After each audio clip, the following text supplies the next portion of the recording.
Hello friends, आज हम पढ़ने जा रहे हैं प्रेजेंट परफेक्ट कंटीन्यूअस टेंस में इंटरोगेटिव सेंटेंसेस। पिछली वीडियो में हमने पढ़ा था नेगेटिव सेंटेंसेस के बारे में। अब आप जान गए होंगे इस सेंटेंस टेंसेस के बारे में। वाक्य के आरंभ में जो है वो क्या होता है और अंत में रहा है, रहे हैं, रहे हो, रही है, रहा हूँ चल जाता है। जैसे मैं आपको एक एग्जांपल देता हूँ कि क्या मैं सुबह से खेल रहा हूँ, तो वाक्य के आरंभ में क्या आ गया, तो ये इंटरोगेटिव सेंटेंस है। इसके पीछे हम क्वेश्चन मार्क जो है लगाते हैं इसको। फिर क्या मैं सुबह से खेल रहा हूँ, मैं सुबह से खेल रहा हूँ, तो यानी कि एक समय बीत गया है और अभी भी खेल रहा हूँ, तो ये हो गया आपका प्रेजेंट परफेक्ट कंटीन्यूअस टेंस। चलिए अब हम आपको इसका फार्मूला बताते हैं कि सिंगुलर सब्जेक्ट के साथ जो है हम कौन सा फार्मूला लगाते हैं।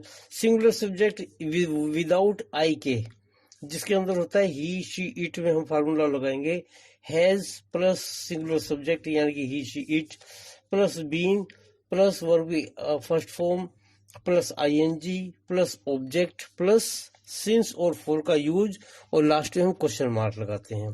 दूसरा फार्मूला है प्लूरल सब्जेक्ट के साथ, जिसके अंदर जो प्लूरल सब्जेक्ट यू, वी, दे आता है और इसमें हम आई भी यूज करते हैं।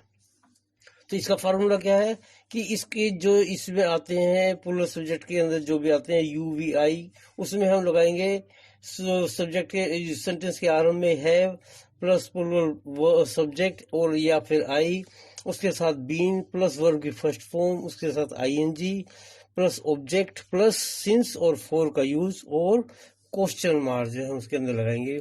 अब हम एग्जांपल लेते हैं एक एक करके कि किस तरह से जो है हम इसको जो है बना सकते हैं।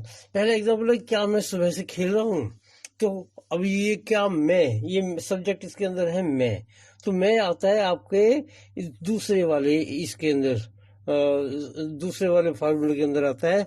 तो इसमें हम शुरू कर देंगे हैव से, हैव, और अब मैं का हो गया आई, हैव आई, सब्जेक्ट आई हो गया। बीन, खेलने की जो इंग्लिश है वो होगी प्ले, उसके अंदर उसके पीछे लग गया ING, have I been playing. कब से खेल रहा हूँ, सुबह से। अब ये सुबह जो है ये पॉइंट ऑफ टाइम है, तो इसलिए इसके आगे लग गया सिंस मॉर्निंग। अब आप दोबारा दूसरा देखिए कि क्या वह एक महीने से अंग्रेजी सीख रहा है, तो इसमें हम देखेंगे कि वह जो सब्जेक्ट है इसके अंदर वो वह है, सिंगुलर है, तो उसमें हम जो फार्मूला ये लगाएंगे हैज, क्या एक महीने से खेल रहा, तो हैज ही और बीन। अब लर्निंग, सीखने को कहते हैं लर्न, उसके आगे लग गया आईएनजी, लर्निंग। क्या सीख रहा है, इंग्लिश। कब से सीख रहा है वो, इसमें आप देखेंगे कि एक महीने से, यानी कि एक महीने का जो है वो पीरियड होता है, तो उसके आगे हम यूज करते हैं फॉर, तो for 1 month. Has he been learning English for 1 month, क्या वो एक महीने से इंग्लिश सीख रहा है। तो इस तरह से आप देखेंगे।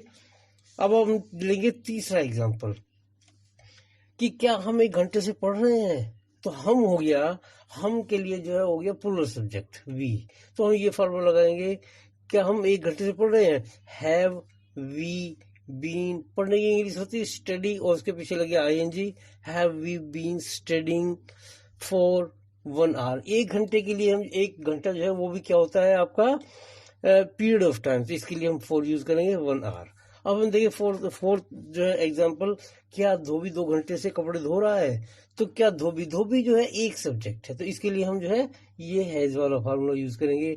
हैज, धोबी की इंग्लिश होगी the washerman, has the washerman been washing the clothes for 2 hours. अब आप जो है वीडियो को जो है लाइक करिए और चैनल को सब्सक्राइब कर लीजिए प्लीज, क्योंकि इससे जो है आपको जो है जो आने वाली हमारी जो वीडियोस हैं वो आपको जो है वो उसमें मिल जाएंगी। और इसके अंदर सब्सक्रिप्शन में कुछ हमने दिए हुए क्वेश्चन दिए, उसको आप उसका आंसर कमेंट करिए। Thank you.